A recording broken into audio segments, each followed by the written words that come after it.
Viewers, এই যে আপনারা দেখতে পাচ্ছেন, আসলে আমাদের বাংলাদেশে কি একটা অবস্থা দাঁড়িয়ে গেছে।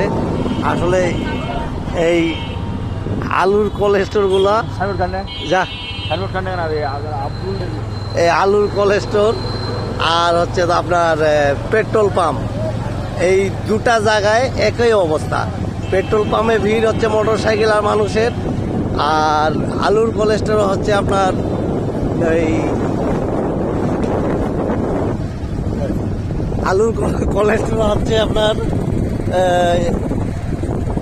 আলুর বস্তা ভ্যান ট্রলি নিয়ে ভিড়।